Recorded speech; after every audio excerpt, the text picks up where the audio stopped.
Bismillahirrahmanirrahim.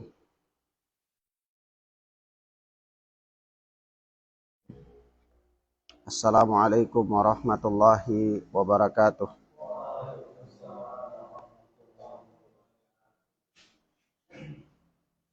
Walhamdulillahi hamdan katsiran thayyiban mubarakan fih kama yuhibbu rabbuna wa yarda. Ashhadu an la ilaha illallah wahdahu la syarika lah wa ashhadu anna Muhammadan abduhu wa rasuluh sallallahu alaihi wa ala alihi wa ashabihi wa man tabi'ahum bi ihsanin ila yaumiddin. Amma ba'd. Ikhwana fiddin, a'azzani Allah wa iyyakum. Kita masih berada pada pembahasan hadis yang ke-12, yaitu hadis Abu Hurairah radhiyallahu taala anhu, al-mu'minul qawiyyu khairun wa ahabbu ila Allah minal mu'minid dha'if. Wa fi kullin khairun. Ihris ala ma yanfa'uka wasta'in billahi wa la ta'jaz. Wa in asabaka syai'un fala taqul law anni fa'altu kada kana kada wa kada. Walakin qul qaddarallahu wa ma syaa fa'ala. Fa inna law taftahu amala syaitan. Mukmin yang kuat lebih baik dan lebih dicintai oleh Allah dari mukmin yang lemah. Wa fi kullin khairun. dan pada tiap-tiap dari keduanya ada kebaikan. Ihris ala ma yanfa'uk, bersemangatlah terhadap hal-hal yang bermanfaat untukmu. Wasta'in billahi wala ta'jaz, dan mintalah pertolongan kepada Allah dan jangan lemah. Wa in asabaka syai'un, dan jika menimpamu sesuatu, fala takul, maka jangan engkau katakan lau anni fa'altu kada kana kada wa kada.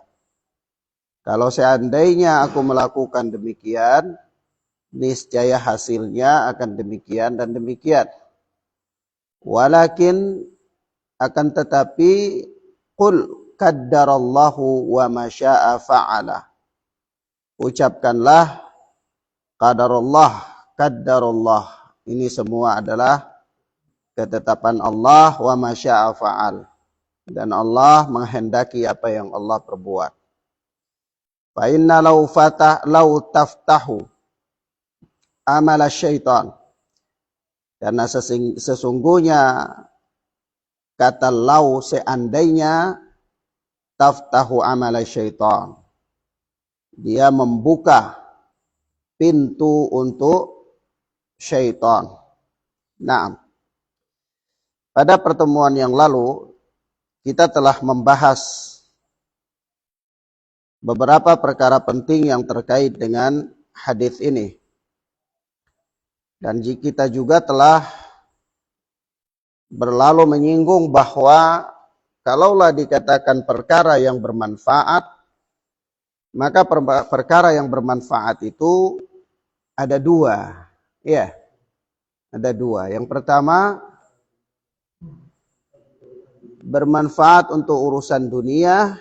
Yang kedua, bermanfaat untuk urusan agama. Naam. Baik.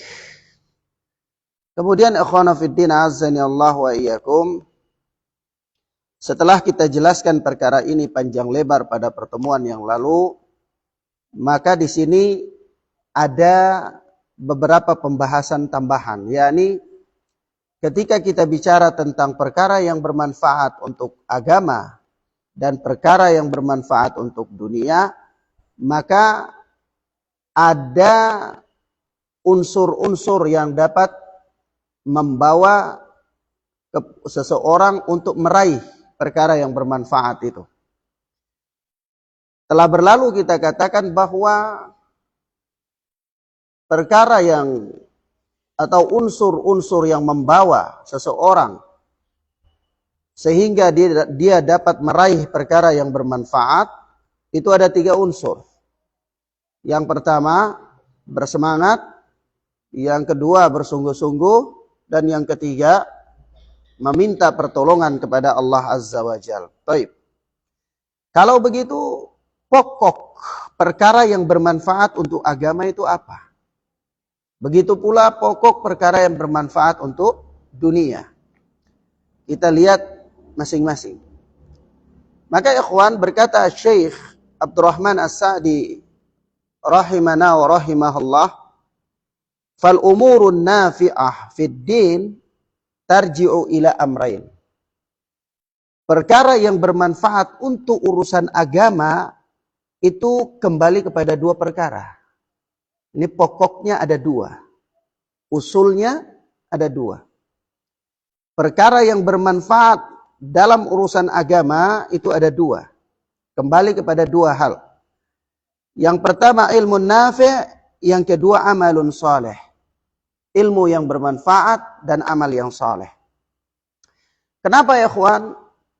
Karena kalaulah sekiranya seseorang dia mengatakan bahwa dia sedang berusaha untuk mendapatkan kebahagiaan dunianya, kebahagiaan akhiratnya, dia berupaya untuk mendapatkan perkara agama atau kebahagiaan akhirat, maka tidak boleh bagi dia selain dia harus bersemangat, bersungguh-sungguh dan meminta pertolongan kepada Allah, tapi dia harus menempuh jalan yang benar. Karena terkadang seseorang dia bersemangat tapi jalannya salah, menyimpang. Ya, dia bersungguh-sungguh namun dia keliru dalam mengambil metode. Maka dari itu dia harus menempuh jalan yang benar dalam kesungguhannya. Dia harus menempuh jalan yang benar dalam semangatnya. Dan dia meminta pertolongan kepada Allah Azza wa Jal di dalam kebenaran jalan yang dia tempuh. Nah, karena bisa jadi seorang dia meminta pertolongan kepada Allah, tetapi untuk melakukan kemaksiatan, melakukan kebid'ahan, melakukan penyimpangan, bisa saja dia terjatuh dalam kesyirikan, kebid'ahan, tapi dia tidak menyangka. Lalu dia berdoa kepada Allah sehingga dia serius beribadah dengan penyimpangannya tersebut. Bisa jadi. Sehingga kita lihat orang, ada manusia dia terjatuh dalam kebid'ahan atau kesyirikan katakanlah, tapi dia bersungguh-sungguh sekali di dalam kesyirikan tersebut. Dia serius sekali di dalam kebid'ahannya. Bahkan dia mati-matian, dia lakukan pengorbanan dalam penyimpangannya itu. Ya. Nah, dan dia serius berdoa kepada Allah agar teguhkan dia dalam amalan-amalan yang dia lakukan itu. Padahal amalan yang dia lakukan yang tidak bersumber dari Nabi Sallallahu Alaihi Wasallam adalah merupakan sebuah penyimpangan. Maka dari itu kita katakan, agar dia mendapatkan kebahagiaan akhirat, dia melakukan perkara yang bermanfaat baginya dalam urusan agamanya, kiat-kiatnya dia harus melakukan 3 perkara, tetapi juga dalam kebaikan agama itu kembali kepada 2 perkara. Yaitu yang pertama ilmu nafi', ilmu yang bermanfaat. Ilmu yang bermanfaat. Naam. Yang kedua, amalun soleh, amal yang soleh. Nah, ada orang melakukan amal yang soleh, amal yang buruk, amal yang tidak soleh. Ya, amal kebid'ahan, amal kesyirikan, ya, khurafat, takhayul, dan seterusnya, yang dijadikan bagi dia sebagai agama. Nah, maka ini bukan amal soleh. Ini bukan amal soleh. Nah, begitu pula seseorang bisa jadi dia mempunyai ilmu yang banyak sekali. Tapi ilmu itu ilmu yang tidak bermanfaat. Ya, ilmu yang ghairu nafi', ilmu yang tidak bermanfaat. Ya bisa jadi ilmu apa? Ilmu kalam, ilmu filsafat, ya, ilmu teologi, ya, dan ilmu-ilmu yang lainnya. Ini ilmu ghairu nafi', ilmu yang tidak bermanfaat. Maka dari itu harus 2 hal. Pertama, ilmu nafi', ilmu yang bermanfaat. Yang kedua, amalun saleh. Kita jelaskan. Kata Syekh, amal ilmu nafi', adapun ilmu yang bermanfaat. Ilmu yang bermanfaat. Fahuwa al-ilmul muzakki lil qulubi wal arwah. Yaitu ilmu yang mensucikan hati dan roh. Ilmu yang bermanfaat adalah ilmu yang mensucikan hati dan roh. Al-muthmiru li sa'adati daraini. Yang membuahkan kebahagiaan di 2 negeri. Yaitu di dunia dan akhirat. Ini hasil dari ilmu yang bermanfaat itu adalah kebahagiaan dalam kehidupan dunia dan kebahagiaan dalam kehidupan akhirat. Nah,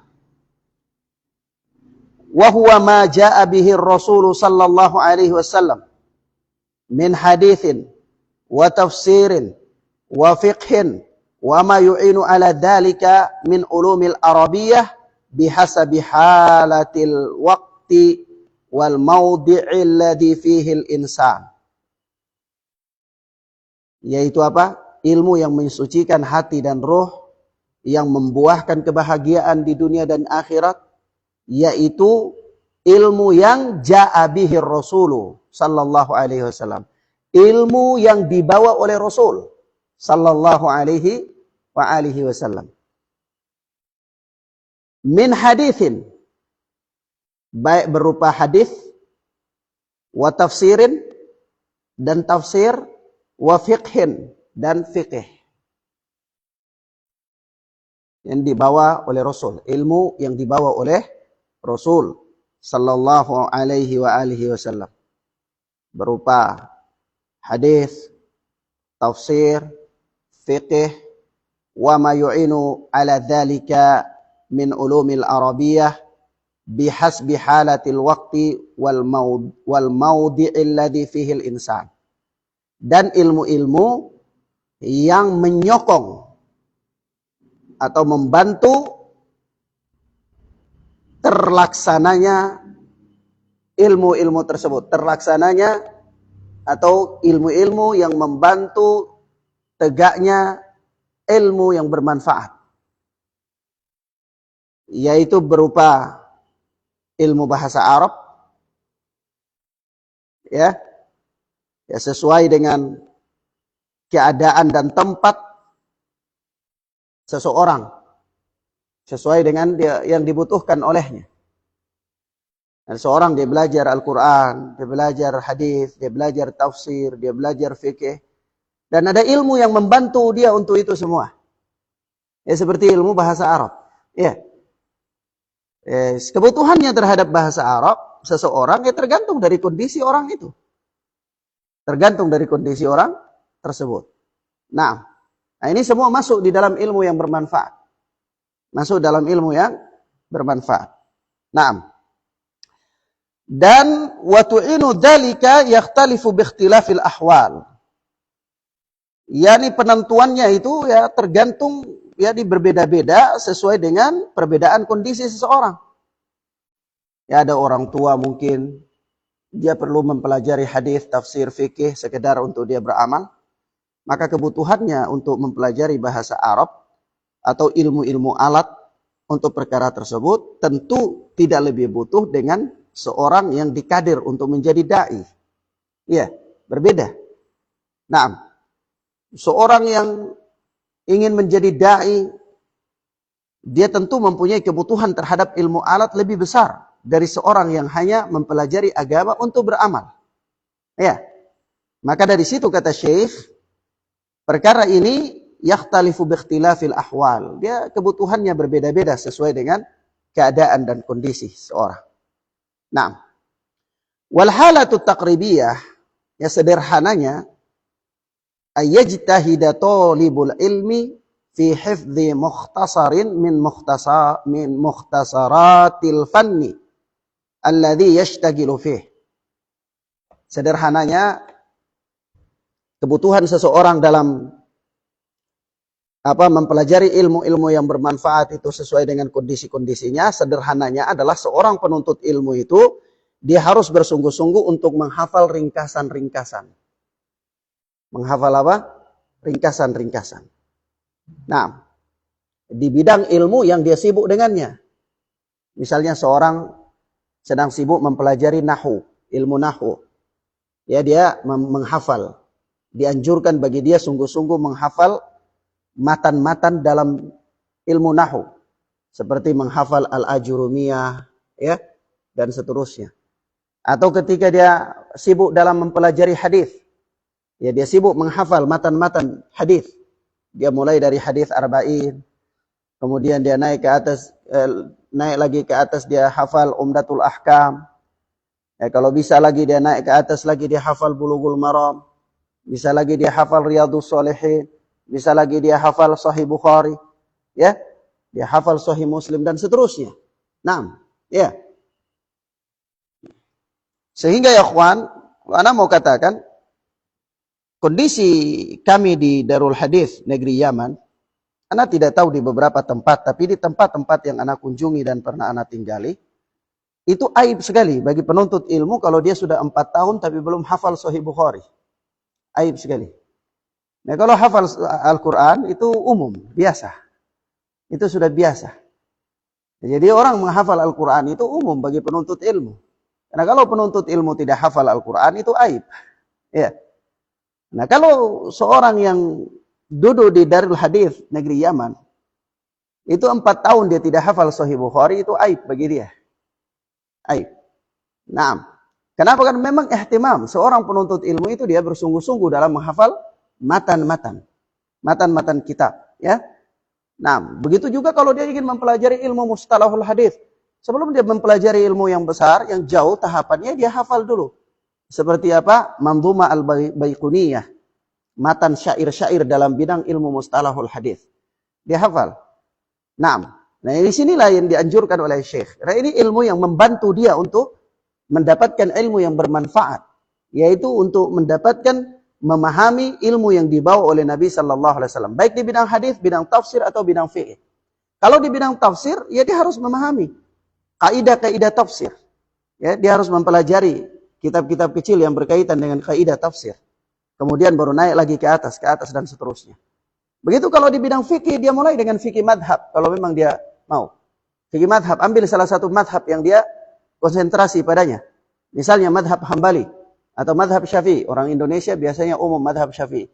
Jadi anak sarankan, kalau mau mempelajari masalah fikih, dari awal, dari kitab yang kecil, fikih madhab, maka pelajarilah madhab Syafi'i. Mulai dari kitab apa yang paling kecil, yaitu Matan Abu Syuja. Matan Abu Syuja, fikih Syafi'i.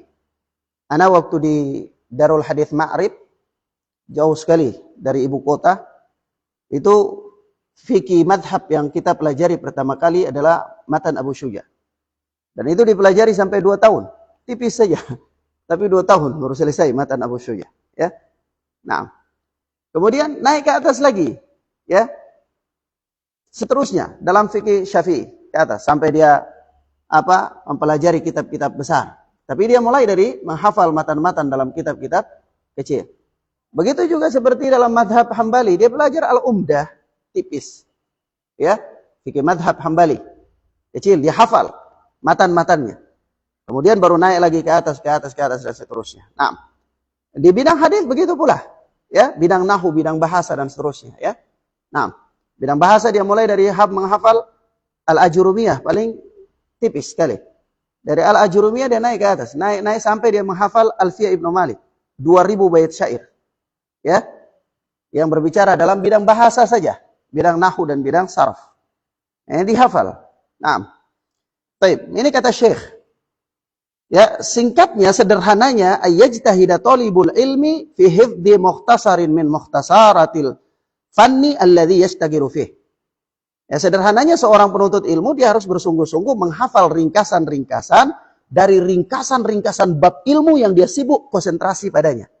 Sekarang antum sibuk dalam bidang apa? Hadis misalnya. Ya, konsentrasi di situ. Ya. Sibuk dalam bidang apa? Tafsir, ya konsentrasi di situ. Sibuk dalam bidang fikih, ya konsentrasi di situ. Nah, baik. Kemudian apa? Fa in ta'adzara أو تأثر عليه حفظه لفظا فليكرره كثيرا متدبرا لمعانيه حتى ترسخ معانيه في قلبه ثم تكون باقي كتب هذا الفن كالتفسير والتوضيح والتفريع لذلك الأصل الذي عرفه وأدركه. نعم.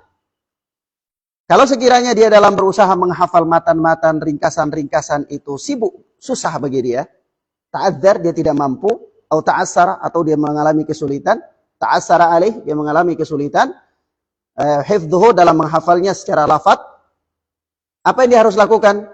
Falyukarrirhu katsiran, dia baca ulang-ulang. Baca apa?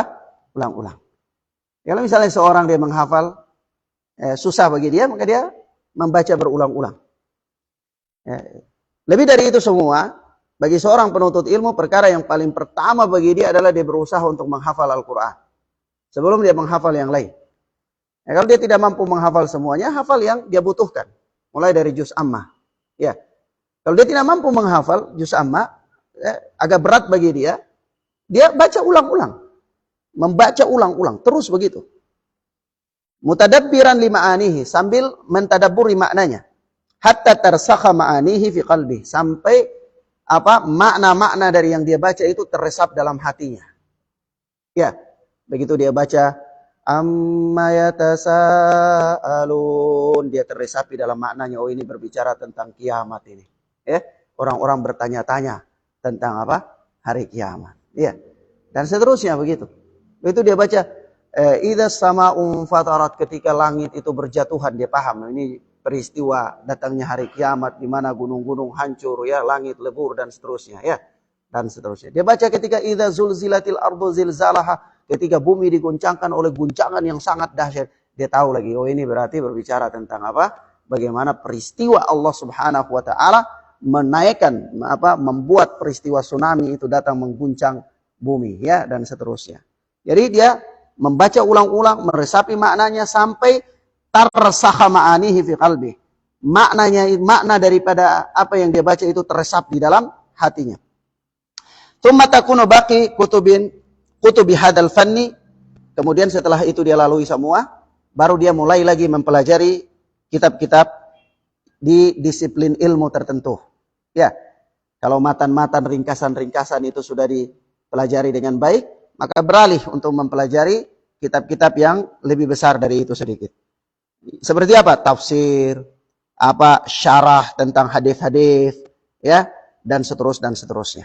Nah, kata Syekh, fa innal insana idza hafizal usul wa sara lahu malakatun tammatun fi ma'rifatiha. Hanat alaihi kutubul fanni kulluha, sigharuha wa kibaruha, wa man dayya'al usula hurimal wusul. Nah, ini kaidah sebenarnya. Nah, kaidah ini kita selalu kalau kita duduk di majelis para ulama di Darul Hadis sering diulang-ulang oleh para ulama. Yaitu apa? Kata Syekh di sini, karena sesungguhnya apabila seseorang itu dia menghafal usul, dasar-dasar ilmu, maka wasara lahu malakan tammatan. Maka fi ma'rifatiha. Maka dia akan mempunyai penguasaan yang sempurna terhadapnya. Kalau dia sudah hafal dulu kitab-kitab usul, dasar-dasar, dia sudah hafal, maka nanti dia punya pemahaman yang baik terhadapnya. Sehingga hanat alaihi kutubul fanni kulluha, sigharuha wa kibaruha. Sehingga dengan demikian terasa mudah bagi dia mempelajari kitab-kitab yang lain itu, baik kitab-kitab besar atau kitab-kitab kecil. Ya. Karena apa? Ringkasan-ringkasan itu dia sudah hafal. Ya. Seperti orang mau mempelajari tekun dalam bidang tauhid misalnya, dia hafal dulu yang paling dasar al-qawaidul arba. Ada 4 kaidah dalam memahami tauhid. Kemudian dari situ dia hafal lagi thalathatul usul. Dari situ dia hafal lagi kasyfus syubuhat. Baru dia hafal lagi kitabut tauhid, ada 62 bab. Ya, 62 bab. Dari kitabut tauhid ini matan-matan dia hafal. Setelah dia hafal baru dia masuk mengkajinya dalam pembahasan-pembahasan yang luas. Nah, ketika dalam pembahasan yang luas, baik kitab-kitab besar atau kitab-kitab kecil, kalau dia sudah menguasai usulnya, maka akan mudah bagi dia untuk memahami. Ya, mudah bagi dia. Kita kenapa sekarang pengetahuan kita rancu, para penuntut ilmu di zaman ini? Kadang-kadang mengalami kebingungan. Ya, karena dia tidak melalui ta'silul ilm. Dia mulai langsung di pembahasan-pembahasan yang besar. Ya, kalau kita duduk dengannya di majelis ilmu, dia langsung bicara tanya tentang perkara-perkara yang besar. Padahal ada perkara kecil yang harusnya dia kuasai secara bertahap. Kalau dia kuasai perkara-perkara ini, baru dia boleh masuk di perkara-perkara yang besar. Kenapa ya, ikhwan? Karena terkadang kita langsung masuk di perkara besar, kita berikan penjelasan, itu nanti susah untuk dipahami. Atau kalaupun dipahami, nanti saja ada saja masalah di akal kita, di otak kita. Pasti kita, tapi saya pernah dengar begini, dan seterusnya. Kenapa? Karena kita belum punya pondasi yang kuat. Ya, belum punya pondasi yang kuat. Oleh sebab itu, ketika berbicara tentang iman, itu kenapa? Iman kepada takdir itu paling belakang sekali. Ya, dia bukan pertama. Dia bukan pertama. Kenapa? Supaya Anda punya dasar yang kuat. Anda paham dulu tentang 2 kalimat syahadat yang benar. Anda paham dulu tentang keimanan kepada malaikat. Anda paham terhadap kitab-kitab Allah. Anda paham terhadap para nabi dan para rasul. Anda paham terhadap hari kiamat. Baru Anda boleh memahami masalah takdir. Kenapa? Kalau Anda belum melalui proses ini, langsung bicara tentang takdir, Anda akan menolak. Sudah pasti. Sudah pasti orang akan menolak. Kenapa? Dia belum punya pondasi yang kuat. Nah, ini kekeliruan para penuntut ilmu. Ya, maka dari itu Anda sering nasihatkan, jangan. Kalau mau belajar, jangan suka belajar tematik. Atau jangan suka mendatangkan dai 1 hari, 2 hari pulang. Jangan. Tidak boleh. Sudah Anda peringatkan dari awal. Tidak boleh. Nah, kenapa? Ini membawa bencana dan kerugian kepada Anda. Ya, perjalanan para dai itu butuh biaya. Kalau datang, apalagi bukan datang sendirian, kadang datang bawa anak, emang anaknya mau dakwah? Ya, ini musibah. Ya. Datang, duduk, ngajar, ngajar. Paling kurang 1 bulan, atau 2 bulan, 3 bulan, tidak apa-apa. Supaya sama-sama mendapatkan faedah. Jangan ngajar tematik, ini rancu nanti. Rancu. Penuntut ilmu membutuhkan ta'silul ilm. Membutuhkan pemahaman, pendalaman terhadap ilmu. Mulai dari perkara yang paling dasar. Mulai dari perkara yang paling dasar. Ikhwan, anak di kampus, anak tidak merasakan bagaimana kita belajar agama dengan ta'sil yang kuat. Di kampus dia mengajarkan kita supaya menjadi seorang intelektual saja. Supaya kita bisa rajin membaca, berdiskusi, kemudian bisa membuat kesimpulan, rangkuman-rangkuman. Bagaimana kita giat dalam melakukan copy paste. Tetapi ketika di markas, di Darul Hadis, di ma'had-ma'had tradisional, ya, kalau di Indonesia, itu baru kita dapati. Ternyata benar-benar belajar di hadapan para ulama itu dengan tahapan yang luar biasa. Antum tahu, di Darul Hadis itu ada 60 pelajaran dalam 1 hari. Tetapi antum tidak boleh duduk di sembarangan pelajaran, tidak boleh. Kalau antum misalnya belajar masalah akidah, antum duduk di akidah tahawiyah, sementara antum belum belajar akidah wasithiyah, antum disuruh balik pulang, duduk di majelis sana. Tidak boleh duduk di sini. Ya, tidak boleh. Jadi benar-benar harus bertahap. Dan dalam 1 hari antum tidak boleh belajar lebih dari 3 pelajaran. Anak pernah belajar 7 pelajaran dalam 1 hari, dipanggil. Kamu dalam 1 hari punya berapa pelajaran?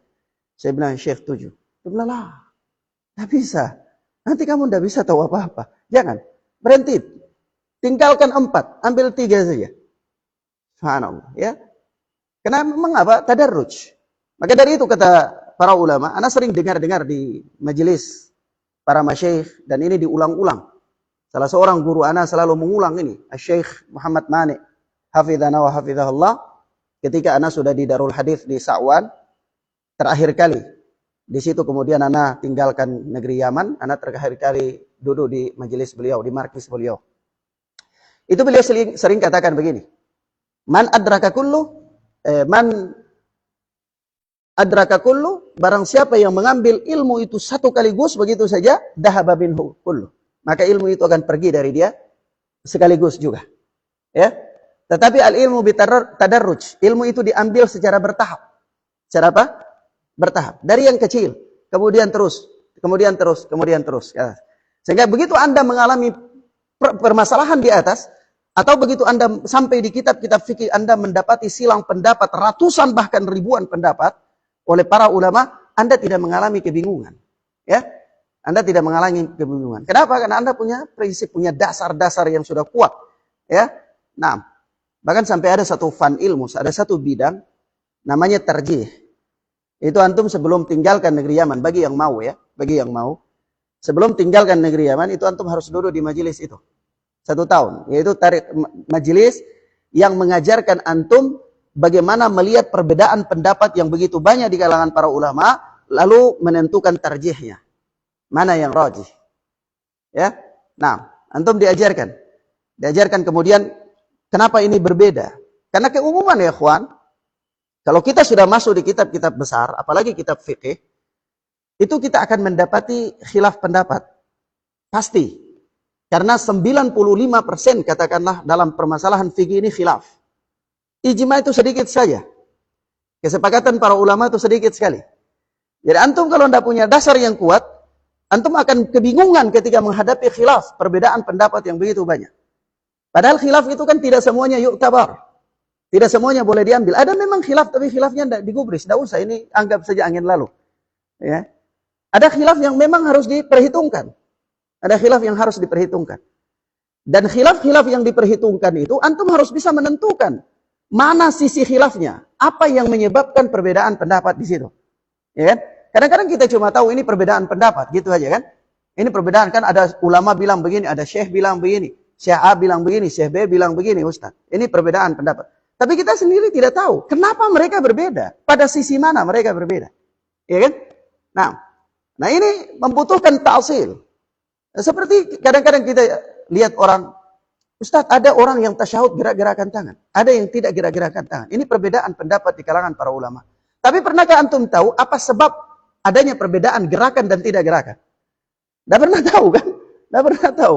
Nah, begitu pula ketika Anda bersedekah, ada orang yang bangkit dari ruku, sami Allahu liman hamidah bersedekah. Ada orang yang sami Allahu liman hamidah tidak bersedekah. Ini khilaf. Ya. Tapi pernahkah Anda tahu kenapa sampai mesti ada perbedaan? Kenapa sampai mereka mengatakan boleh bersedekah dan kenapa yang ada yang mengatakan tidak bersedekah? Kenapa? Tidak pernah tahu sisinya kan, sisi perbedaannya. Begitu pula ketika Anda lihat ada orang sholat di 2 rakaat, ada yang duduk iftirash, ada yang duduk tawarruk. Untuk beliau ini duduk iftirash, Ustaz. Madhab Hambali apalagi ya. Hambali menguatkan iftirash. Kalau Syafi'i tawarruk. Ya. Kenapa sih? Antum tahu sudah ini perbedaan pendapat ya Ustaz. Ya kan? Perbedaan pendapat. Tapi pernahkah antum tahu kenapa mereka berbeda? Sisi mana yang menyebabkan adanya perbedaan? Naam. Ya kan? Nah ini oleh sebab itu di sini membutuhkan ta'sil. Membutuhkan tahapan belajar yang kuat dan dia harus mempelajari dasar-dasar yang kuat. Nah, maka ikhwana fid din azzani Allah wa iyyakum. Antum harus bisa menunjukkan. Seperti orang dia tunjukkan sisi perbedaan. Apakah perbedaan ini yang paling pertama dalam membedah khilaf, membedah perselisihan para ulama, itu antum harus tahu. Tahapan yang paling pertama antum harus tahu bahwa perbedaan ini apakah masuk dalam tanawu atau masuk dalam afham. Apakah perbedaan ini perbedaan yang masuk dalam bingkai tanawu atau dia masuk dalam bingkai afham. Tanawu itu apa? Perbedaan yang masing-masing punya dasar hukum. Paham ya? Masing-masing punya dasar hukum. Ini tanawu. Atau dia afham. Kedua kelompok punya satu dasar hukum saja. Hanya berbeda dalam memahami. Berbeda dalam cara memahami. Maka ini namanya afham. Perbedaan yang sifatnya afham. Perbedaan pemahaman. Nasnya satu. Antum tanya dia kenapa bersedekah, dia pakai nas itu juga. Antum tanya orang yang tidak bersedekah, dia juga pakai nas itu juga. Sama aja. Ya kan? Nah, ini satu nas. Tapi apa? Perbedaan dalam memahami. Cara pandang terhadap hadis itu. Nah, atau begitu antum tanya kenapa antum duduk iftirash pada salat yang 2 rakaat, dia pakai hadis itu saja. Antum tanya lagi orang yang tawarruk, kenapa antum tawarruk? Dia pakai hadis itu juga. Berarti ini apa? Satu hadis, tapi perbedaan dalam memahami. Contoh konkret, Ana sampaikan kepada antum. Di sini memang Syekh menyebutkan ini, jadi Ana perluas sedikit kepada antum bahwa ketika orang tawarruk atau iftirash, Rasulullah disebutkan dalam hadis riwayat Abu Daud, ada juga dalam Sahih Bukhari, dikatakan bahwasanya idza jalasa fi raka'ataini nasabal yumna, apabila Nabi sallallahu alaihi wasallam duduk pada 2 rakaat salat, itu beliau menegakkan kaki kanan, waftarashal yusrah, dan beliau menghamparkan kaki yang kiri. Jadi duduknya iftirash. Ya. Wa idza jalasa fil akhir, dan apabila beliau duduk pada rakaat yang akhir, maka beliau duduknya tawarruk. Garis kalimat. Apabila beliau duduk pada 2 rakaat, garis itu. Kemudian apabila beliau duduk di rakaat yang akhir, garis lagi. Madhab Hambali mengatakan sholat yang 2 rakaat itu berdasarkan hadis ini apabila Nabi duduk di 2 rakaat. Ya. Maka beliau iftirash. Ya kan? Syafi'i mengatakan dia memang ini 2 rakaat tapi ini yang akhir karena ada kalimat bilang apabila duduk di yang akhir. Ya. Dua-duanya punya nas yang satu saja, tapi cara memandangnya yang berbeda. Ya, ini namanya khilaf afham. Ini yang pertama harus bisa ditentukan. Atau dua-duanya punya nas. Ada perbedaan pendapat di antara 2 kelompok ulama, tapi dua-duanya ada nas. Ini ada dasar hukumnya, ini juga ada dasar hukumnya. Antum harus tahu. Ya, cara membedah khilaf di antara para ulama. Begitu setelah antum tahu, baru antum akan koreksi. Dasar hukum mana yang sahih? Kan gitu. Oh ternyata dasar hukum si A sahih, yang si B ini dhaif ya, otomatis khilaf yang B gugur. Ya kan? Oh dua-duanya sama-sama sahih Ustaz. Oh kalau begitu kembali kepada cara memahami.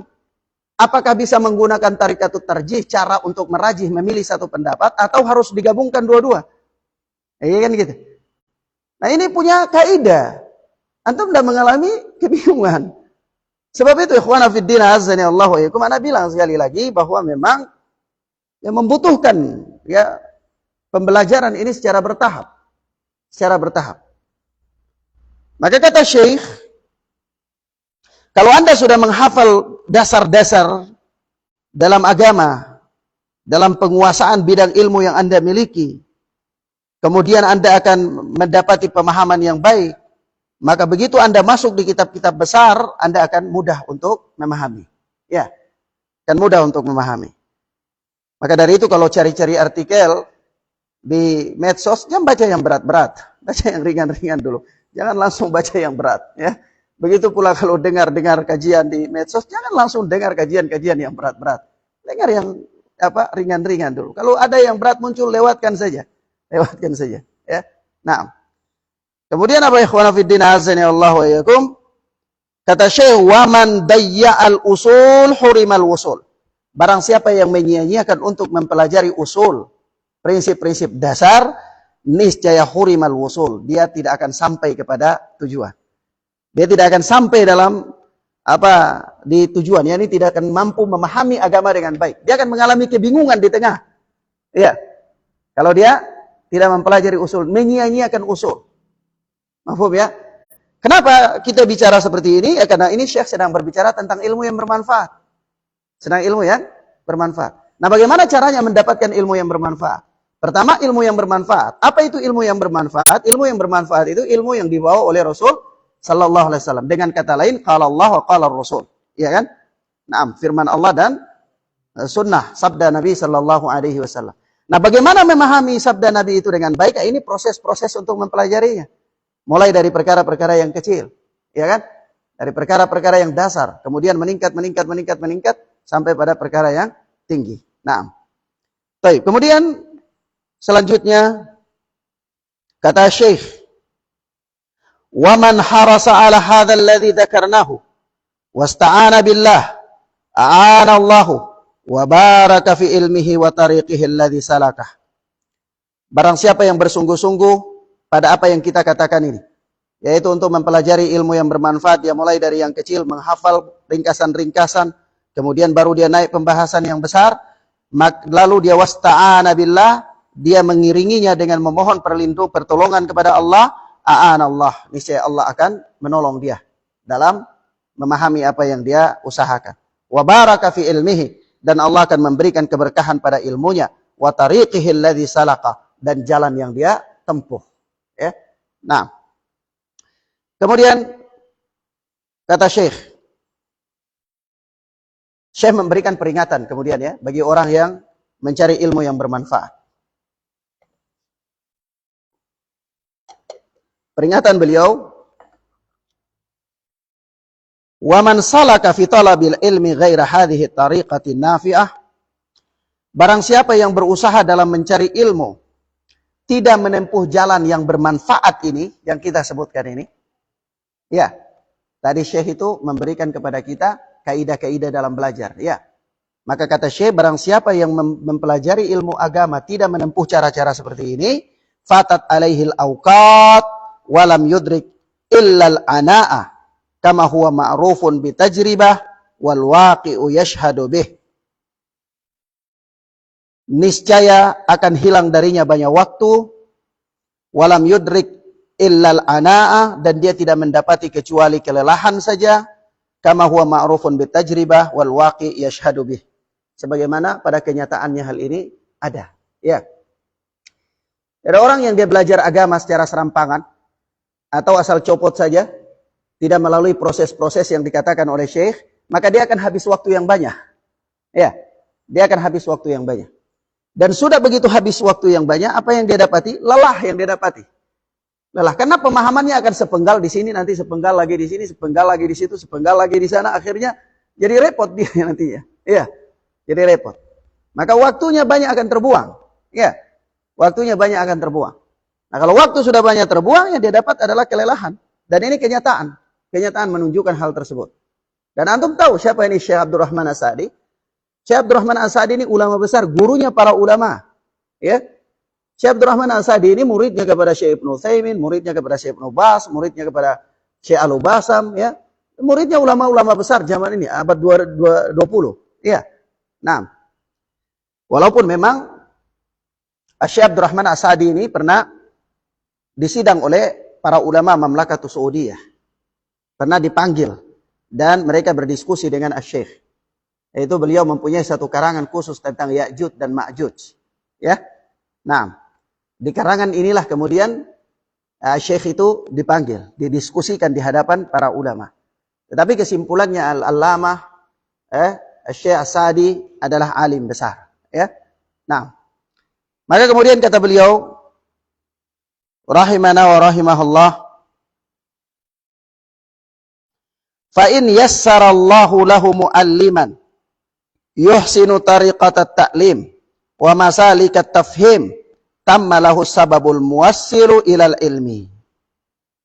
Dan apabila seseorang itu Allah mudahkan kepadanya seorang guru yang baik cara mengajarnya, wa masalikat tafhim, dan baik metode untuk memberikan pemahaman kepada murid kepadanya,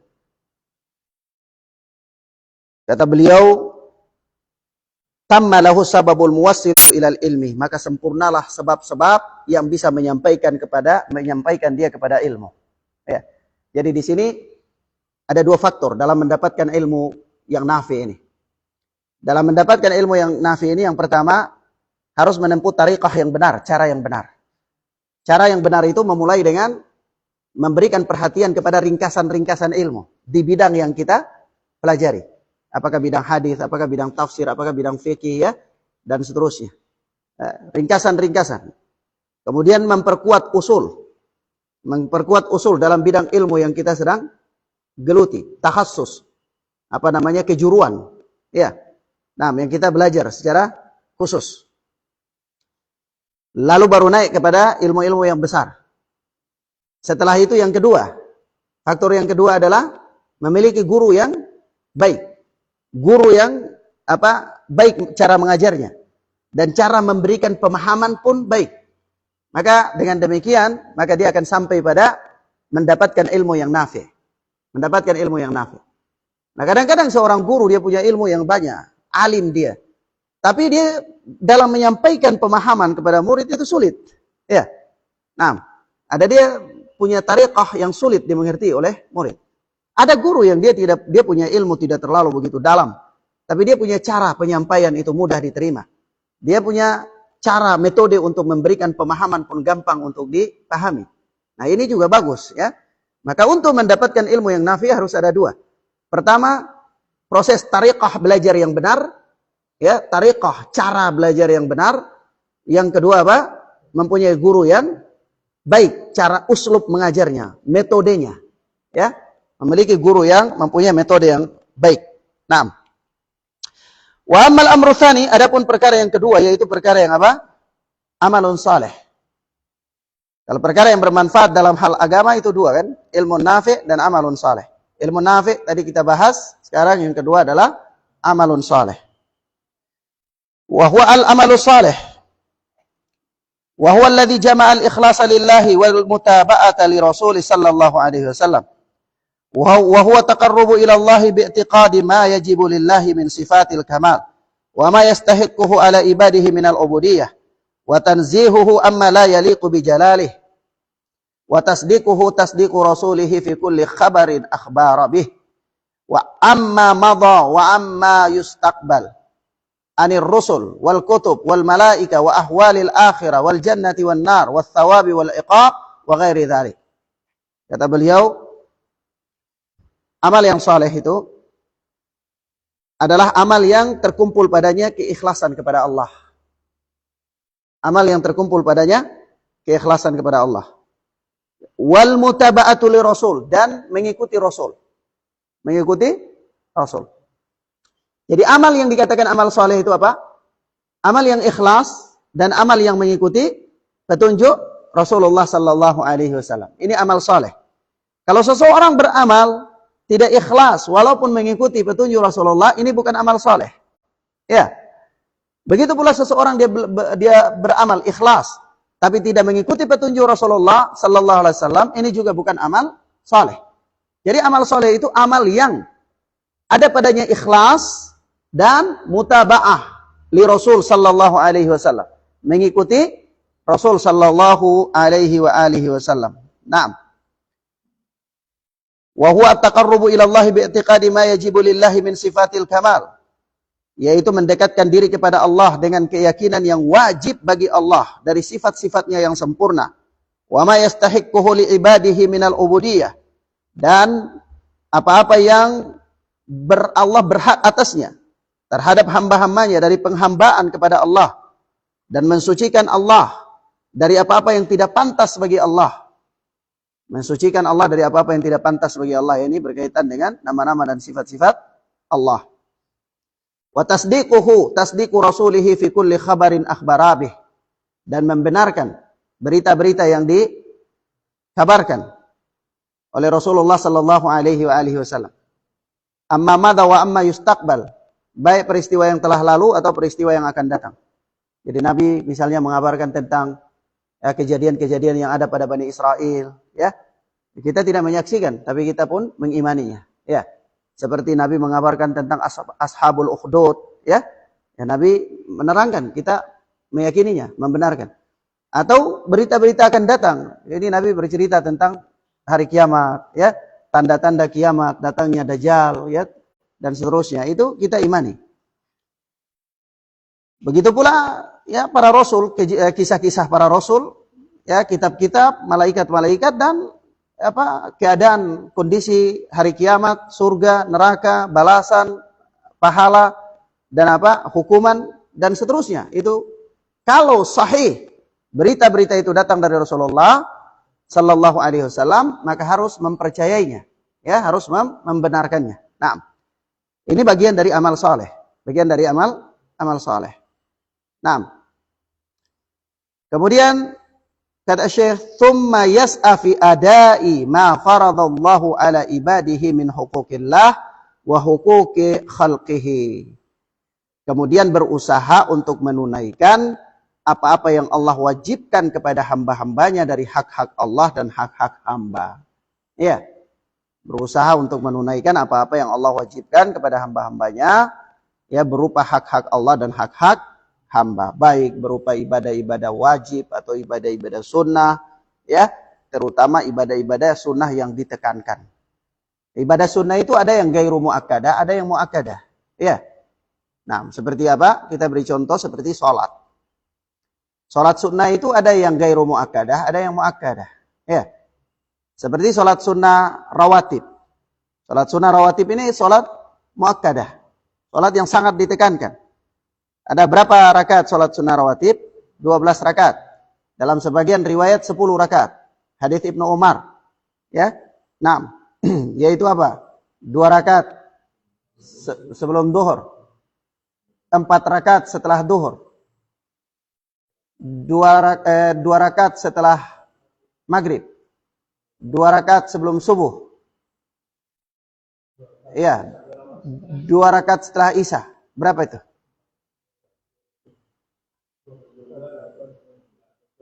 12. Naam. Ada 2 rakaat setelah duhur. Jadi ada duhur itu ada 4 rakaat setelah duhur, ada 2 rakaat setelah duhur. Dua-duanya muakkadah. Paham ya? Nanti kalau 4 rakaat sebelum duhur itu 2 saja yang muakkadah, 2-nya bukan. Mafhum? Baik. Ada sholat sunnah sebelum maghrib, 2 rakaat sebelum maghrib. Nah, ini gairu muakkadah, bukan sholat sunnah muakkadah. Ya. Nah, antara 2 rakaat qabliyah isya, ini khilaf. 2 rakaat qabliyah isya itu khilaf.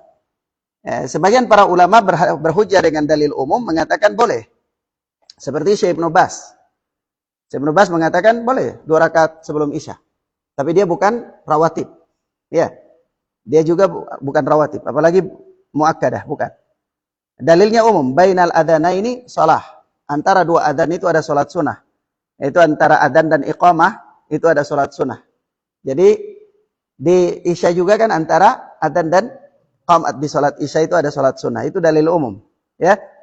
Tapi dalil yang paling kuat hujah yang paling kuat di sini tidak ada sholat sunnah. Ya, kenapa? Karena Rasulullah Sallallahu Alaihi Wasallam yang mengatakan, yang mengucapkan sabda tersebut, Rasulullah dalam kehidupannya tidak pernah melakukannya. Berarti perbuatan Rasulullah tidak melakukannya itu adalah tafsiran atas apa yang beliau sabdakan. Ini sabda umum, tapi di kasus khusus ini tidak ada, begitu. Paham ya? Naam. Taib. Supaya memang nanti antum suatu ketika ini khilaf, Ustaz. Kalau antum sudah paham sisi khilafnya, ya sudah semuanya sah saja. Naam. Antum sulit untuk menentukan mana yang rajih. Ya. Taib. Sampai di sini paham ya, ikhwan? Kemudian kata Syekh selanjutnya, ammal umurun nafi'ah fid dunya. Adapun perkara yang bermanfaat dalam urusan dunia. Tadi perkara yang bermanfaat dalam urusan agama. 2, ilmu nafi', amalun soleh. Rinciannya kita sudah jelaskan.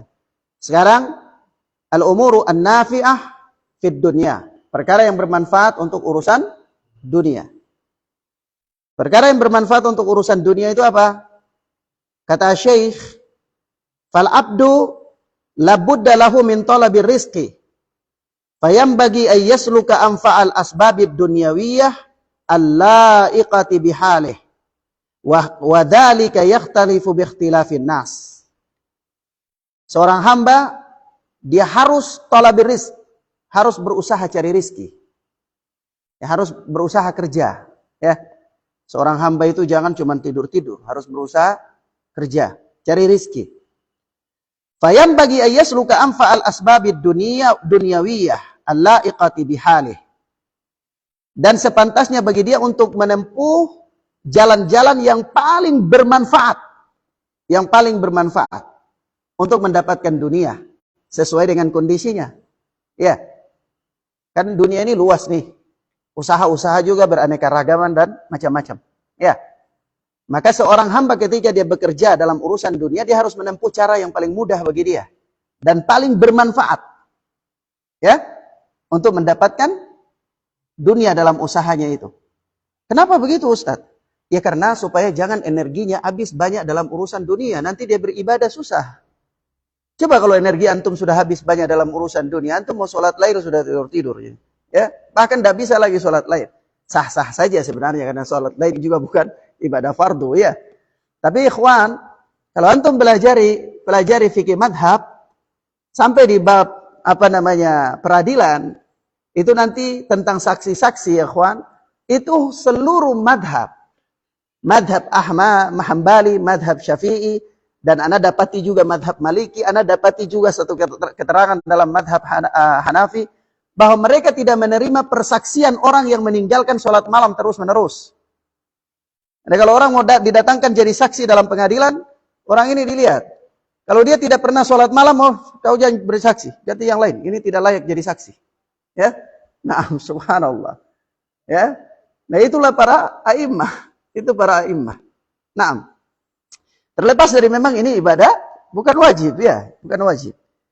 Baik. Kemudian apa? Dia sudah sepantasnya bagi seseorang, selayaknya bagi seseorang untuk menempuh jalan-jalan yang paling bermanfaat, sebab-sebab yang paling bermanfaat untuk mendapatkan dunia yang pantas bagi dirinya, cocok bagi dia. Wa dzalika yaftalifu bi ikhtilafin nas. Hal ini berbeda-beda sesuai dengan kondisi orang. Itu yang pertama. Perkara pertama dalam mendapatkan dunia yang bermanfaat. Perkara yang bermanfaat bagi dunia. Yang kedua, wa yaksidu bi kasbihi wa sa'yihi al-qiyama biwajibi nafsihi wa wajibi man ya'uluhu wa man yaqumu bi mu'natihi. 6. Yang kedua, dia bertujuan dengan pekerjaan dan usahanya itu untuk menegakkan kewajibannya, menunaikan kewajibannya pada dirinya sendiri dan pada orang-orang yang dia tanggung. Ya. Jadi antum dalam berusaha itu ada punya tekad enggak? Kalau itu untuk menafkahi diri sendiri. Belum ada. Jadi dalam bekerja keseharian itu harus ada punya tekad, harus ada punya niat bahwa antum bekerja ini supaya apa? Menanggung kebutuhan sendiri. Menanggung kebutuhan diri Anda. Nah, dan apa? Menanggung kebutuhan orang-orang yang berada dalam tanggungan Anda. Siapa dia? Istri Anda, anak Anda, ya, saudari perempuan Anda. Itu berada di bawah tanggungan Anda. Saudari perempuan itu berada di bawah tanggungan Anda. Ya. Nah, Mafhum ya? Dan seterusnya. Nah, cucu Anda misalnya kalau bapaknya sudah wafat, ya, dan seterusnya. Kemudian wa yanwiya al-kafafa wastighna'a bi talabihi anil khalq. Yang ketiga, dalam mencari nafkah itu antum berniat atau meniatkan untuk menahan diri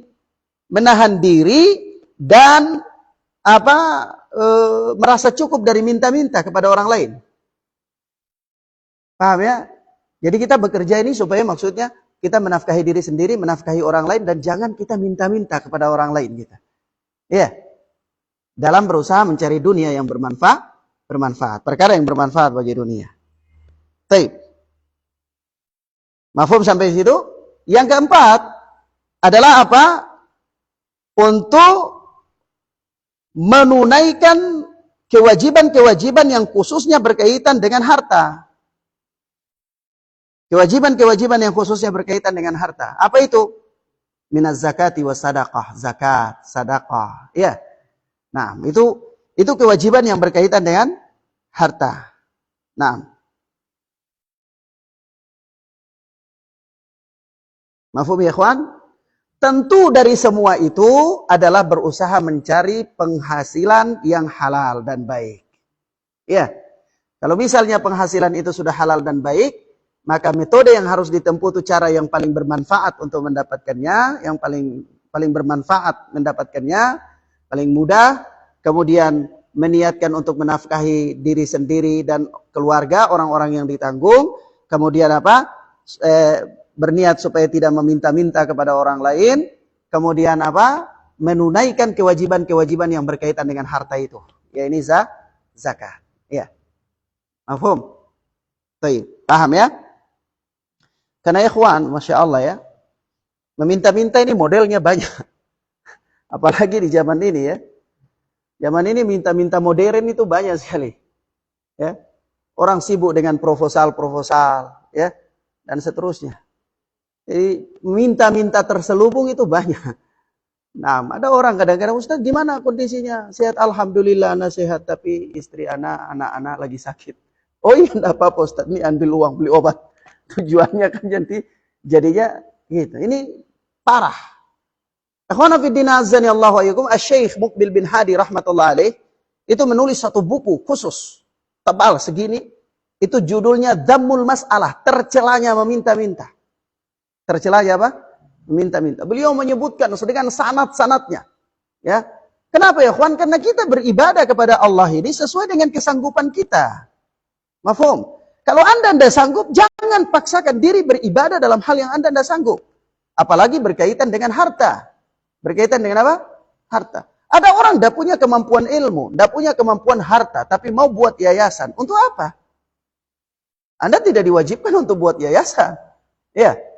Anda tidak diwajibkan buat markis. Kalau Anda tidak punya uang, Anda bukan ahli ilmu. Untuk apa Anda buat? Ya. Jadi ini harus berkaitan dengan kesanggupan. Jangan sampai Anda membuat, tapi justru Anda terjatuh dalam menghinakan diri Anda. Yaitu apa? Meminta-minta. Ya, meminta-minta. Kehormatan Anda. Jadi sebab itu ya ikhwan, Syekh Muqbil bin Hadi rahmatullah alaih pernah mengatakan begini, Dammac ini, dia besar, di Dammac itu ada 3.000 manusia lebih. Ya, yang belajar. Dan walhamdulillah itu setiap bulan ditanggung oleh Syekh.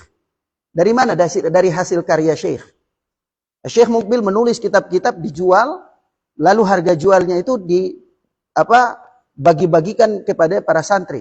Jadi satu bulan ada satu keluarga. Kalau dengan keluarga antum pasti dapat gandum 1 karung, pasti dapat zaitun 1 gen, ya, pasti dapat gas 1 itu yang kecil. Itu dikasih sama pihak markis. Ya, subhanallah. Jadi benar-benar memang berjuang. Karena Anda belajar itu berjuang, berkorban, Anda mengajar juga itu Anda berkorban, berjuang. Untuk apa? Untuk menyelamatkan diri Anda. Untuk menyelamatkan diri Anda. Terkadang para asatidzah sibuk untuk memotivasi manusia untuk bersedekah, tapi dia sendiri tidak bersedekah. Ya, ini kan ajaib bin aneh. Kewajiban sedekah itu bukan kepada jamaah saja, kepada Anda, para asatidzah. Sedekah dengan ilmu Anda, sedekah dengan kemampuan Anda. Apa yang bisa Anda sedekahkan? Supaya Anda memotivasi orang lain juga untuk bersedekah. Anda harus jadi pelopor. Anda harus jadi pelopor. Nabi Shallallahu Alaihi Wasallam melakukan itu semua, mencontohkan. Sampai-sampai ada yang datang kepada Nabi, Nabi sudah tidak punya apa-apa. Nabi katakan, ayo bantu dia, kalian akan dapat pahala. Nabi sudah kewalahan, sudah tidak ada lagi. Ya, begitu ada harta di hadapan Nabi, Nabi sholat lupa bagi. Salam begini, aduh ada emas belum bagi. Nabi langsung berdiri, tidak sempat zikir, berdiri, langkahi pundak-pundak sahabat, ambil itu emas, bagi-bagi. Balik lagi sahabat, lihat Nabi bingung, kok kenapa? Nabi bilang, kalian heran. Iya, tadi saya tuh lupa, bagi-bagi ada harta masih ada di rumah. Ya, subhanallah. Nah, kalau Nabi Shallallahu Alaihi Wasallam mencontohkan, ya maka di sini harta yang bermanfaat, ya kawan.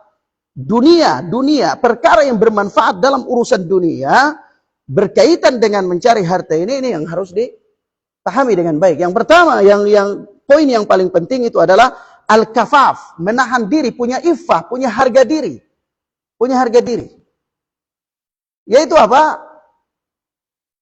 Abu Hurairah radhiyallahu taala anhu dalam kisahnya itu, Abu Hurairah ini kan ahlu suffah. Orang yang tinggal di pelataran masjid. Datang ke Madinah untuk belajar saja. Tentu mereka tidak punya penghasilan, ya. Seadanya kalau ada, kalau bisa. Jadi mereka makan itu biasanya dari Baitul Mal. Dari harta Baitul Mal. Ya. Nah, suatu ketika dia dalam keadaan lapar. Lapar di masjid itu. Dia keluar dari masjid. Cari makan. Tapi kalau minta aib. Kan harga diri, kan? Iffah diri. Tidak boleh minta-minta. Maka begitu, bagaimana? Dia pakai teknik, cara bagaimana supaya bisa dapat makan tanpa minta. Begitu datang dari sana, Abu Bakar As-Siddiq, nah ini saudagar kaya nih. Sebentar pasti saya dapat makan dari dia. Begitu Abu Bakar lewat, dia tahan, ya Abu Bakar. Abu Bakar berhenti, ada apa ya? Kau tahu hadis ini, begini. Dia tanya. Dan memang kebiasaan orang Arab, kalau kita ajak ngomong-ngomong, ya mampir dulu ke rumah, pasti makanan keluar. Ya, orang Arab itu punya akhlak yang luar biasa, ya. Jadi kalau sampai di rumah sebelum diajak ngomong dikasih makan dulu. Sudah makan baru dia ngomong. Tadi keperluanmu apa gitu. Tapi sudah makan dulu. Nah, kalau keperluan makan sudah tidak ada lagi keperluan. Nah ternyata Abu Bakar As-Siddiq ini ngomong saja tidak ajak makan. Mungkin waktu itu ada buru-buru. Ngomong sudah selesai, paham, pergi. Abu Hurairah kecewa. Tujuan tidak tercapai. Ya, tunggu lagi, barangkali ada yang datang. Dari sana datang Umar bin Khattab. Wah, ini juga datang Umar. Ini pastilah. Umar dan Abu Bakar itu pernah bersaing dalam mengorbankan hartanya. Tapi kata Umar, saya tidak mampu bersaing dengan Abu Bakar Siddiq. Ketika Rasulullah Sallallahu Alaihi Wasallam memotivasi para sahabat untuk berinfak, itu Umar datang hari ini, kata Umar, hari ini kesempatan aku akan kalahkan Abu Bakar Siddiq dalam berinfak. Bawalah harta-hartanya Umar. Bawa. Dia datang di hadapan Rasulullah. Banyak dia bawa. Kata Rasulullah, apa yang kau sediakan untuk keluargamu? Kata Umar, ada separuh ya Rasulullah. Separuh ini untukmu, ada separuh saya tinggalkan untuk keluarga. Tidak lama datang Abu Bakar Siddiq. Bawa hartanya. Kata Rasulullah, ya Abu Bakar, apa yang kau tinggalkan untuk keluargamu? Dia bilang, Allah dan Rasul yang aku tinggalkan. Kata Umar, ya Allah. Saya memang tidak bisa untung orang ini dalam berinfak. Saya masih tinggalkan separuh. Ini Abu Bakar sudah tidak tinggalkan apa-apa lagi. Yang dia tinggalkan cuma Allah dan Rasul. Nah ini kondisinya. Begitu datang Umar bin Khattab. Abu Hurairah katakan, ya Umar, tahukah engkau hadis ini demikian. Kata Umar, oh iya saya tahu. Ini turun tentang ini. Maksudnya ini. Sudah selesai. Paham.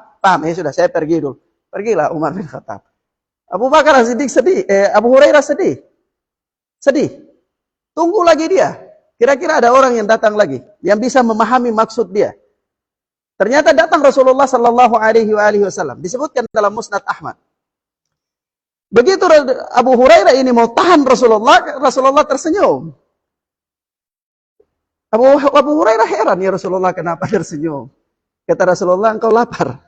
Ya Rasulullah lapar. Subhanallah ya. Ya Rasulullah benar lapar. Ya sudah kalau begitu mari. Ya, panggillah Rasulullah. Panggil Abu Hurairah, datang di orang yang jaga unta-unta Baitul Mal, ya. Maka diperaslah unta itu, susunya diambil minum, ya. Naam, dan seterusnya. Singkatnya, panjang. Baik. Paham maksudnya, ikhwan? Maka ini iffah. Seorang bekerja itu untuk iffah, untuk menjaga harga dirinya, gitu loh. menjaga harga dirinya. Kemudian apa? Ya jangan dia minta-minta, jangan berharap kepada orang lain. Jangan berharap kepada orang lain. Nah. Kemudian akhwana fiddin azani Allah wa iyyakum. Kalau ditanya, kalau Anda belajari masalah fikih, nanti ditanya. Kalau begitu pekerjaan apa yang paling afdol, paling utama? Sekarang kan kita bicara ini dalam cari nafkah ini. Ya, ada orang bertani, ada orang berdagang, ada orang apa? Kerja di perusahaan dan seterusnya, seterusnya. Jenis pekerjaan apa yang paling afdol? Para ulama berselisih pendapat dalam bab ini panjang. Tetapi disebutkan di dalam kitab-kitab syuruh, ya seperti oleh Al-Imam As-San'ani di dalam Syarah Bulughul Maram, Subulus Salam, dan yang lainnya, bahwa pekerjaan yang paling afdol itu adalah bertani. Pekerjaan yang paling afdol itu adalah bertani. Para ulama selisih antara dua, berdagang dan bertani. Ya, termasuk diantaranya beternak. Tetapi yang paling afdal itu bertani. Nilai tawakalnya jauh lebih tinggi. Nilai tawakalnya jauh lebih tinggi. Antum tanam belum tentu langsung bisa tumbuh. Antum mengharapkan, antum bertawakal kepada Allah. Allah yang menumbuhkan dia. Ya begitu sudah tumbuh, antum terlambat datang dimakan sama burung. Kalau antum ikhlas jadi sedekah. Kalau enggak ikhlas ya sudahlah, enggak dapat apa-apa. Ya kan? Dicuri sama orang. Antum ikhlas jadi sedekah. Jadi nilainya paling tinggi. Makanya para fuqaha mengatakan di sini ini yang paling utama. Ini yang paling utama. Wallahu taala a'lam bis-shawab. Baik. Kemudian kita lanjutkan ke pembahasan berikut. Kata Syekh, kita lihat di sini di hadis, di penggalan hadis itu ada kalimat apa? Lau wa in asabaka syai'un fala taqul lau anni fa'altu kadza kana kadza wa kadza. Kalau tertimpa kepadamu sesuatu perkara atau suatu musibah, maka jangan mengatakan seandainya aku melakukan ini, niscaya pasti begini dan begitu. Ya, ini jangan mengucapkan kata seandainya terhadap sesuatu yang sudah terjadi. Kita lihat penjelasan Asy-Syaikh di sini. Syekh Abdurrahman As-Sa'di rahimana wa rahimahullah berkata, "Wa'lam anna isti'malah law yakhtalifu bi ikhtilafi ma qusida biha." Ketahuilah bahwa penggunaan kata lau seandainya itu berbeda-beda hukum. Berbeda-beda hukum sesuai dengan perbedaan tujuan. Perbedaan maksud dari pengucapan kata seandainya itu. Jadi seandainya itu tidak mutlak dilarang. Paham ya? Tidak mutlak dilarang. Hukumnya berbeda sesuai dengan maksud dari pengucapan kata seandainya. Yang pertama, Anda simpulkan kepada antum. Yang pertama, fa in istu'milat fi hadhil halati allati la yumkinu istidrakul fa'iti fiha fa innaha taftahu 'alal abdi amala syaitan. Kalau digunakan untuk suatu perkara yang tidak mungkin dicapai lagi. Ya, ini perkara itu sudah terjadi dan tidak mungkin bisa diulang lagi. Mafhum ya? Nah, kalau suatu perkara sudah terjadi dan tidak mungkin diulang lagi, lalu kita katakan seandainya saya begini dan begini, tapi ini tidak mungkin lagi perkara ini diulang. Ya, naam. Maka tidak mungkin kita mendapati bisa merubah dia lagi kan? Nah, maka yang demikian ini membuka pintu kepada syaitan yang dimaksud dalam hadis. Ya, dimaksud dalam hadis. Yang kedua, lawis tu'milat fi tamanni asy-syarri wal ma'asi fa innaha madmumah wa sahibaha atim walau lam yubashiril ma'siyah fa innahu tamanna husulaha. Kalau digunakan untuk tamanni, berandai-andai asy-syarri wal ma'asi, kepada perkara kejelekan dan kemaksiatan, fa innaha madmumah, maka ini tercela. Ini apa? Tercela. Misalnya seandainya tadi kalau saya rubah notanya sesuai dengan yang dia maksud, berarti saya bisa dapat keuntungan ini. Ini apa? Misalnya ada kontraktor datang atau orang datang mau beli super pak di Abbas, tapi notanya kosong, ya. Kasih nota kita mau tulis yang lebih, tidak sesuai dengan pembelanjaan. Begitu dia pergi, Abbas bilang, aduh, seandainya tadi saya tambah di situ nota, saya bisa untung banyak. Ya, maka ini apa? Kemaksiatan. Ya, Ini seandainya yang begini maksiat, tercela, nggak boleh. Paham ya? Tercela. Nah, walaupun dia tidak melakukannya, walaupun dia tidak melakukan kemaksiatan itu langsung, tapi dia berandai-andai untuk sebuah kemaksiatan. Ini tercela. Ya, tercela. Yang ketiga, idza stu'milat fi tamannil khairi aw fi bayanil ilmin nafi. Dia berandai-andai untuk mendapatkan kebaikan atau ilmu yang bermanfaat. Mendapatkan kebaikan atau ilmu yang bermanfaat.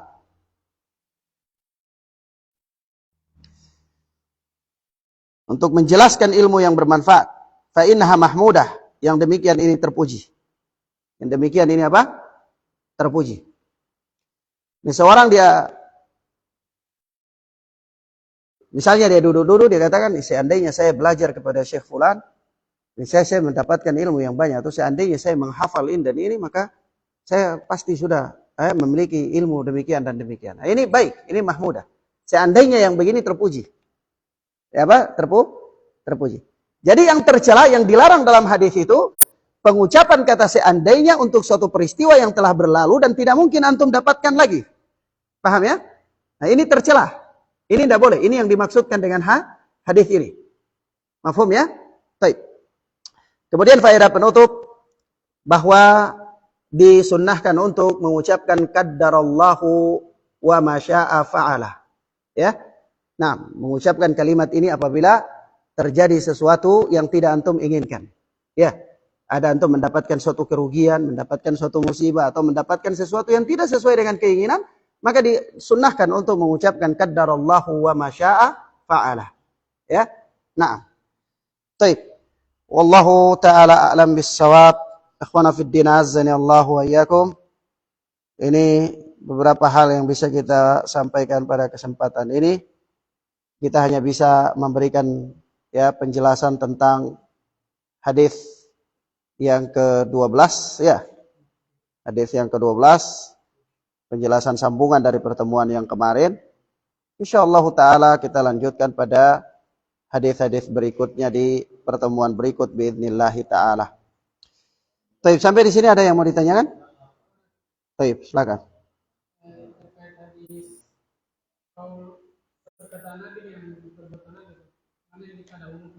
Oh, na'am. Terkait dengan sunnah yang berkaitan dengan qauliyah dan fi'liyah, perbuatan dan ucapan. Baik.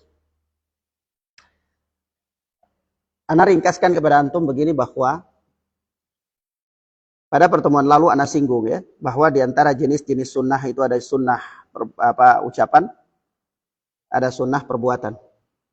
Ucapan Nabi atau perbuatan Nabi. Nah, kalau ucapan Nabi itu bisa berupa perintah, bisa berupa larangan. Ya. Nabi berucap perintah atau Nabi berucap larangan. Ya. Paham ya? Hukum asal dalam perintah Nabi itu wajib. Sampai datang dalil yang mengatakan dia tidak wajib, atau dalil yang memalingkan dia dari hukum asalnya. Ya. Apa dasarnya Ustadz kok perintah itu hukum asalnya wajib? Firman Allah Subhanahu wa taala, "Falyahdharil ladzina yukhalifuna an amrihi an tusibahum fitnah aw yusibahum adzabun alim."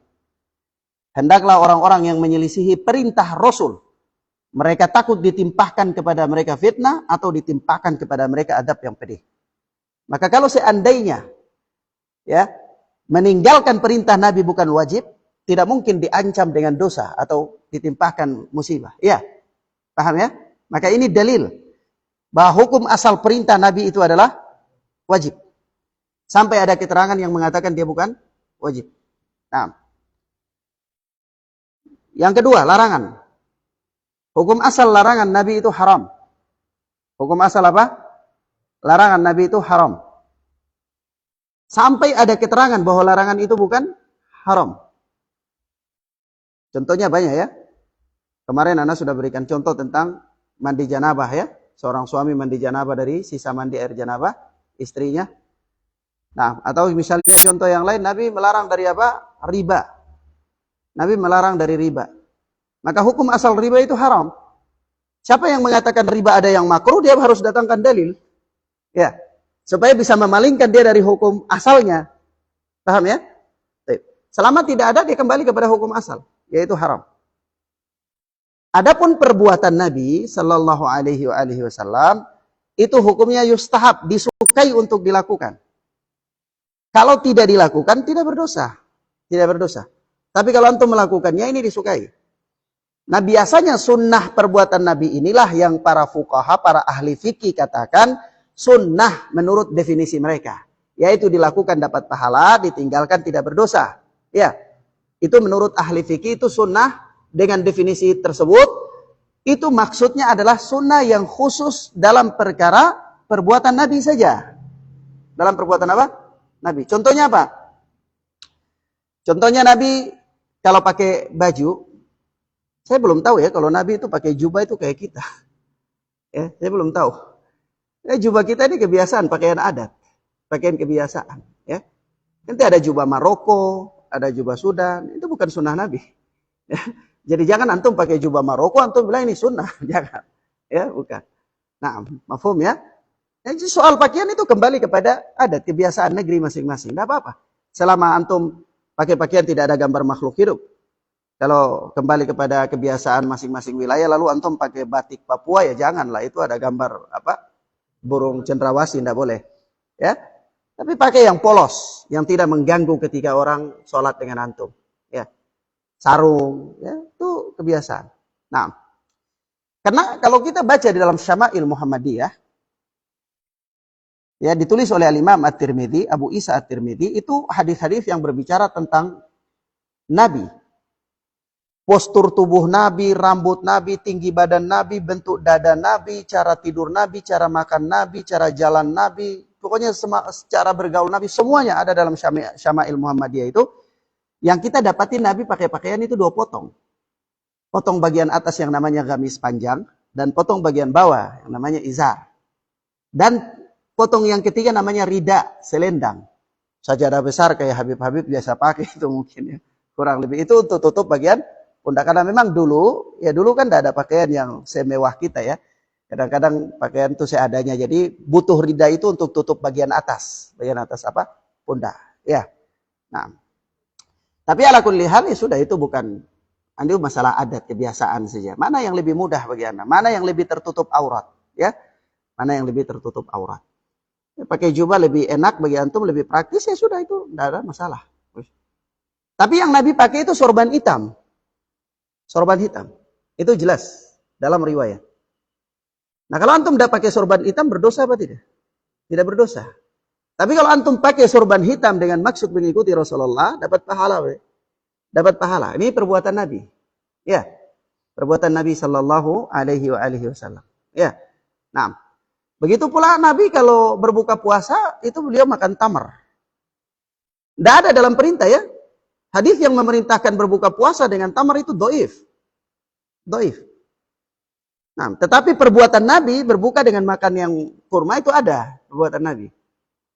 Loh Ustadz, kenapa Ustadz harus bahas perintah dan perbuatan? Ya, yang jelas adalah Nabi lakukan. Kan tidak usah repot-repot perucapan dan perbuatan.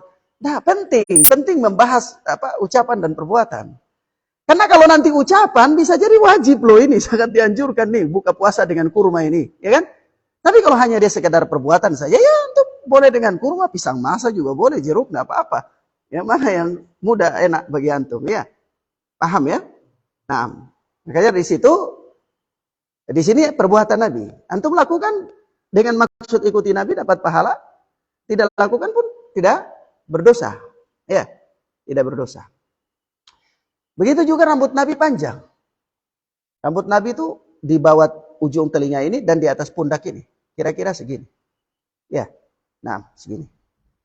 Nah kalau antum mau panjangin rambut segini, ya, dapat pahala mengikuti Nabi. Ya. Tapi kalau misalnya di negeri satu orang katakan, Ustadz kok rambutnya panjang segini, ya itu memang jadi aib, ya jangan. Jangan ya. Nah, ya. Jangan. Ini kembali kepada urf.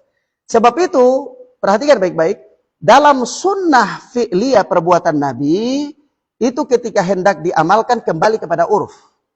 Kembali kepada urf. Urf itu apa? Kebiasaan masyarakat. Ya, adat, katakanlah begitu. Jadi misalnya antum mau menerapkan sunnah Nabi berkaitan dengan rambut panjang. Lihat di urf menganggap ini kurang baik. Jangan. Begitu kata Syekh Ibnu Utsaimin. Kenapa? Karena tinggalkan itu pun tidak berdosa. Ya, kecuali isbal. Ya, antum mau manjangin, mau angkat celana di atas mata kaki, ini urfnya nggak baik. Kasih turun saja. Jangan, kasih turun berdosa karena ini ancaman, tak boleh. Ini melanggar, ini haram. Ya, paham ya? Karena dia bukan perbuatan, dia ini ucapan Nabi. Paham ya? Nah, sampai di sini antum paham? Jadi kalau ditanyakan mana yang lebih diutamakan, ya tentunya ucapan Nabi. Tentunya ucapan Nabi. Ya. Nah, maka dari itu perkara pakaian kan tidak ada ketentuan khusus. Yang penting menutupi aurat. Ya, menutupi aurat. Anak pernah dulu ya, di zaman-zaman masih ada laskar jihad di Ambon. Itu anak orang ditahdir, diberikan peringatan keras. Ada yang nggak mau salam anak. Lu apa itu Ustadz itu? Masalahnya kenapa ya, kawan? Masalahnya karena pakaian anak ini bukan saya kayak sekarang ini. Anak pakai pakaian kayak sekarang ini baru tahun 2000, kurang lebih mungkin 2012-an kali ya. Gitu. Baru anak pakai jubah kayak sekarang. Dulu itu anak pakai sirwal, celana seperti celana kantor, tidak tutup mata kaki dan di atas kemeja saja. Terus pakai peci putih. Kemana-mana anak berdakwah. Pertama kali anak injakan kaki di Jayapura untuk berdakwah, ikhwan jemput anak tuh kaget tuh. Kita kira Ustadz pakai jubah pada Belanda. Ini bab libas ini antum belum paham. Nanti kita bahas. Gitu. Subhanallah. Jadi ini bab yang tidak perlu tidak ada ketentuan khusus gitu loh. Terserah antum saja. Ya, terserah antum sih. Yang penting dia menutupi aurat, lebih sopan ya. Lebih sopan, terus tidak mengganggu orang lain punya pandangan dan tidak boleh ada makhluk hidup ya. Itu sudah cukup.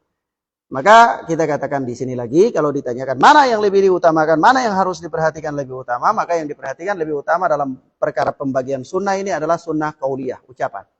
Karena ucapan itu kalau larangan hukum asalnya wajib, kalau haram, kalau perintah hukum asalnya wajib. Ya. Sementara kalau perbuatan Nabi Shallallahu Alaihi Wasallam hukum asalnya disukai saja, disukai. Kalau tidak dilakukan pun tidak mengapa. Ya, misalnya seperti apa? Ini para ulama mulai bahas di sini nanti. Anda berikan contoh luas ya, Ratu. Hukum apa? Hukum ta'addud, hukum poligami. Hukum poligami. Hukum poligami ini hukumnya apa? Apakah dia mubah? Apakah dia sunnah? Apakah dia hukumnya apa sih? Padahal ayat kan mengatakan begini. Fankihu ma tabalakum minan nisa'i mathna wa thulatha wa ruba'. Wa in khiftum alla ta'dilu fawahidah. Nikahilah wanita-wanita yang pantas bagi engkau 2, 3 atau 4. Kalau tidak mampu berbuat adil baru 1. Ini ayat suruh 2 loh. Bukan ayat bilang nikahilah 1 kalau mampu baru 2, 3, 4. Bukan. Ayat suruh nikahilah 2, 3, 4. Nanti kalau tidak mampu baru 1. Ya kan? Nah, dari sini kemudian khilaf ulama. Mana yang afdal? Dia bukan perintah Nabi, Nabi tidak perintah untuk tazawuj, untuk ta'adud, tidak. Tapi Nabi punya perbuatan ta'adud. Iya kan? Maka di sini ulama khilaf. Ada yang mengatakan mubah, ada yang mengatakan sunnah. Ada yang mengatakan afdal. Anda tidak mau merajihkan kepada antum mana yang yang rajih. Tetapi yang jelas para anbiya seluruhnya itu poligami. Para nabi poligami. Nah, tentu para nabi melakukan hal yang afdal. Para nabi melakukan hal yang afdal. Ala kulli hal, keluar dari itu semua, anak ingin menyampaikan di sini yang menjadi topik bagi kita itu, ini bukan perintah, gitu loh. Ini bukan perintah. Ini hanya perbuatan. Perbuatan Nabi Shallallahu Alaihi Wasallam. Kalau ayat ini kan perintah nih. Ayat ini perintah. Maka hukum asal perintah ini apa? Wajib. Nabi melakukan dalam kehidupan Nabi. Ini loh Nabi menafsirkan ayat. Ya, ayat perintah untuk poligami, Nabi dalam kehidupan itu merealisasikan poligami. Tapi Nabi sendiri tidak pernah perintah untuk berpoligami. Mafhum? Maka perbuatan Nabi ini menunjukkan kepada kita bahwa perintah ayat ini bukan kewajiban. Paham? Mafhum ya? Perintah ayat ini hanya yustahab, hal yang disukai. Ya, hal yang disukai. Jangan sampai antum katakan wajib menikahi 1 berdosa loh antum. Nah, Tapi nanti istri antum ada dengar ini rekaman ya, besok dia nggak izinkan antum datang lagi aja. Dia nggak izinkan antum datang ngaji lagi. Apa itu Ustaz Junaid? Nah, itu bukan topik kita. Tapi topik anak ini berkaitan dengan apa yang tadi antum katakan adalah qaul, perintah dan perbuatan Nabi Shallallahu Alaihi Wasallam. Maka itu tidak wajib.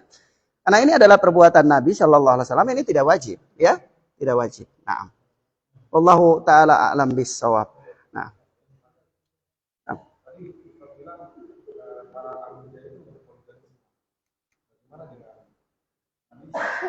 Oh, nah. Nah. Baik. Anda sampaikan tadi itu dalam lingkup umum ya. Memang ada nabi-nabi yang tidak menikah, ada nabi yang tidak menikah. Tapi secara umum kita bicara mayoritas ya. Nah.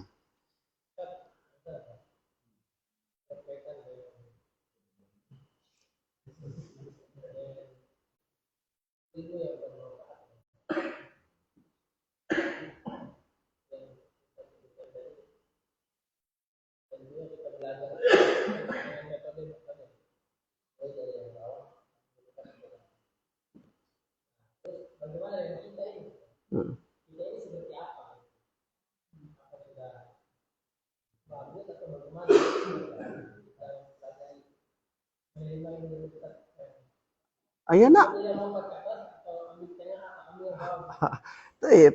Alhamdulillah selama kita daras dari mulai pertama kali anak injakkan kaki di biak ini sampai hari ini kita masih belajar itu taksir. Ya, kita masih belajar taksir. Yani runut. Selalu kita membahas runut. Walaupun satu bab kadang-kadang nggak sampai habis ya satu kitab, tapi putus di tengah. Tapi yang jelas runut. Runut. Dengan dasar-dasar itu insya Allah antum beranjak ke tempat lain itu sudah tidak mengalami kebingungan. Karena dasar di fan-fan tertentu itu antum sudah lalui secara runut. Walaupun memang belum tamat ya. Itu insya Allah sudah cukup bagi penuntut ilmu. Dan ini yang memang ana selalu fokuskan. Seperti inilah kita belajar ya. Seperti inilah. Namanya kita belajar. Kita ini bukan sedang datang untuk apa? Memberikan obat penenang, tidak. Obat penenang nanti obatnya habis kambuh lagi penyakitnya. Tapi kita ini sedang mengobati kebodohan kita. Ya, jadi bertahap ya. Satu demi satu ya, kita singkirkan dari diri kita insyaallah taala. Nah. Taib ikhwan, ila huna naktafi bihadzal dars. Subhanakallahumma bihamdika asyhadu an la ilaha illa anta astaghfiruka wa atubu ilaik. Wassalamualaikum warahmatullahi wabarakatuh.